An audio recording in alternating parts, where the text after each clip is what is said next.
welcome back for another episode here. Today we are going to be talking about hiring and what our process looks like here. So we're a small company. Right. We're 20 people. Yep. And that's been over 10 years. So we don't hire super fast here. Yeah. But John, can you talk a little bit about our process, maybe just the beginning phase of when we know it's time to hire, what do we do? Yeah, so our first sort of phase, I call the resume phase. So this is also my favorite phase to skip. So if if you can get a referral from someone within your company, or maybe it's a recruiter, or just someone that you trust in general, this is a great phase to skip.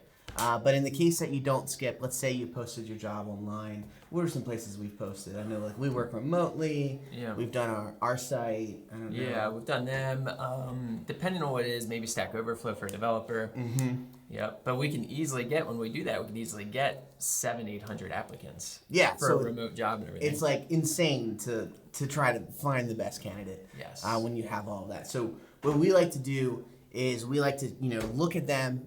Sometimes, to be honest, you can't look at all of them because you get 800 of them in.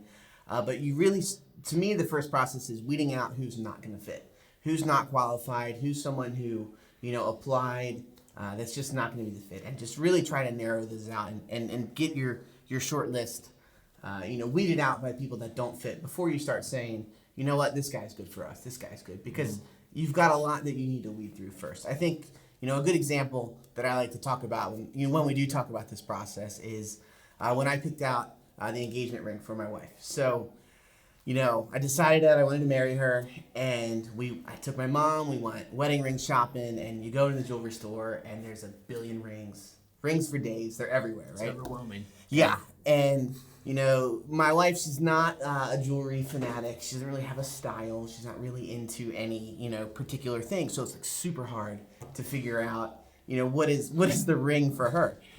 So what I did is we met with the jewelry sales lady, and she pulls out like 50 rings. Like, not kidding. Like, it was ridiculous. And basically what we did was we just started saying, nope, that's not for her. Nope, that's not for her. Nope, she definitely wouldn't like that. Nope, that's too gaudy, And you just continue to go through the process. And then we narrowed it down to, I want to say it was like 4 or 5 rings that we said, you know what, okay, these are the 5 that I could see her wearing.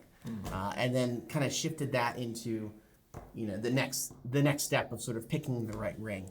Yeah. So, applying that back to our interview process, I think that transitions well into sort of our second phase, which is where we'll actually interview people.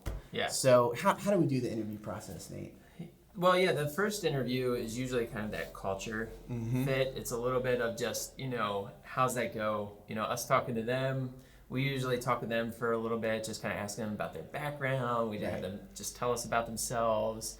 We, just ask them questions, maybe something like, what's something you liked about the culture of your last company? Or what's something you didn't like about the culture of your last company? And that's actually that's one of my favorite questions. I feel like we get some pretty good insights there. Yeah, definitely. In how they talk about their previous company. And if they start naturally just kind of slamming like, I didn't like this, I didn't like that, man, this guy was a jerk, that's kind of a red flag to us. Like, all right, if you're that quick to bash somebody or talk bad, that's usually a red flag. Yeah. Where some people can be a little more gentle and say, it was a great company. We loved it. I loved it. There was this, but some things maybe weren't ideal for me, and they would kind of gently talk bad about, nicely talk bad about it. That's always a good sign. That's a good way to kind of indicate their character, their personality a little bit, and just making sure they're a good positive addition to the team. I think there's that, and then I think we also focus, pretty strongly on, can they actually do the job? Because you've narrowed it down to about 3, 4, maybe 5 people at this point. So you're trying to see who's a good fit, but then also, again, who can really do the job. And, I know for me, I don't know about you, but I still kind of follow the same principles of where I'm trying to weed people out, not so much select a person yet, and really kind of get it to, your final 2 or your final 3 people. And depending on how many people you're bringing into sort of this round, you might have to go through this round a couple times to get to your finalists, essentially. But once you have the finalists, I think the third point, and is probably the most important point, is bringing in your team. Let them meet your team, because at the end of the day, you're not going to work with them the whole day. They're going to spend more of their time with the rest of the team than they are with you. So bring them in and see how, they really fit in with the rest of the team. And I know for me, I want to stay as little involved in that conversation as I can. The less I can say, the better. Sometimes you might need to butt in to kind of edge the conversation along. Sometimes it's a little awkward when you meet someone for the first time over a video chat. Yeah. So you kind of do just enough to get it started, and then maybe if it lulls out, you kind of got to give it a little bump.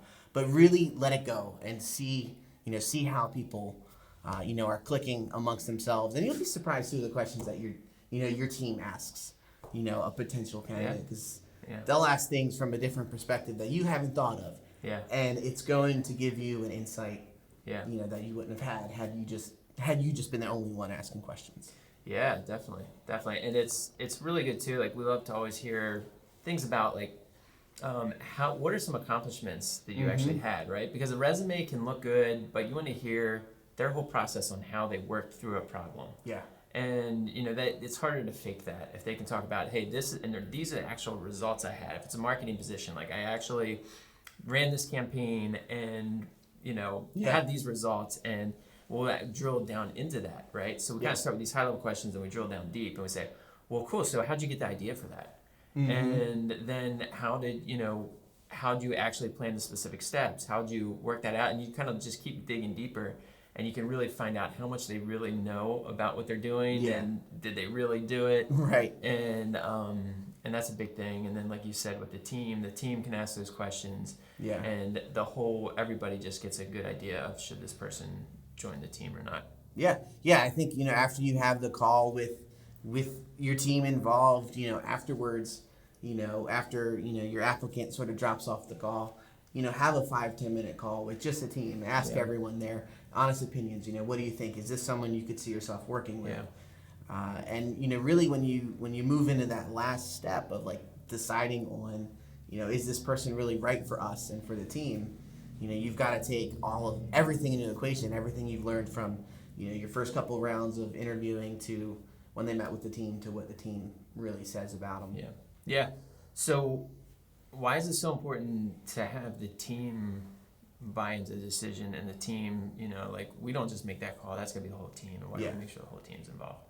I think at the end of the day, they're working with the team more than they are us, for most of their day. So you want someone that, your team is going to respect. You want someone that is going to respect your team. Yeah.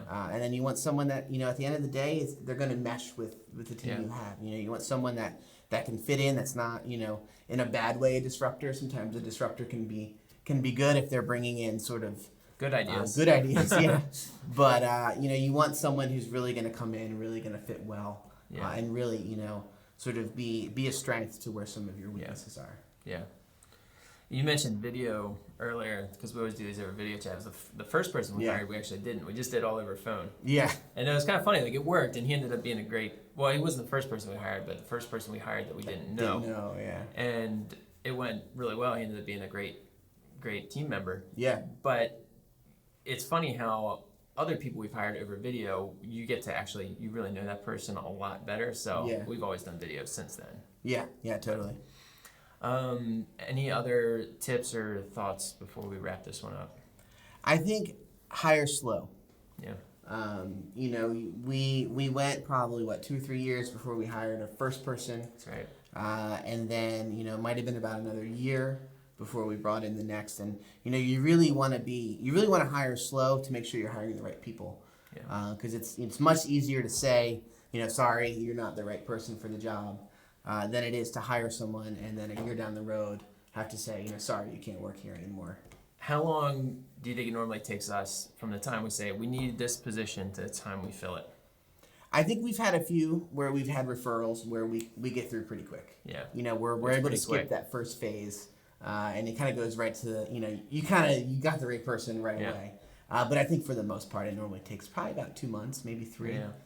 It really just depends because you really want to be cautious and you really want to make sure that you're selecting the right person. I mean, there were times, I know one time, like, we were looking for a developer, and we had trouble. There were a couple people that was like, this is almost right, but we all kind of knew deep down, like, we shouldn't. And we as much as we wanted to fill that position, because we just want to check that box, right? Like, we Yep. want to get it done, want to move on, and hiring's consuming interviews and reviewing resumes, and you just want to get done and move on.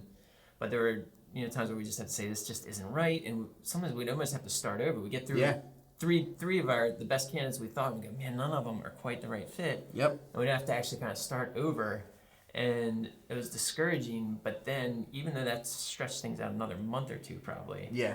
I think in the end we ended up getting some really awesome people. Absolutely. That fit in great, and we look back and we're like, man, we're glad we did that. We held out. Glad we held out to find the right person for our team. Yep. And the way we work. So that's definitely a big thing is hiring slow. Absolutely. I think that's it. I think that's great. Well, that's it. We'll look forward to talking with you another time. Take care.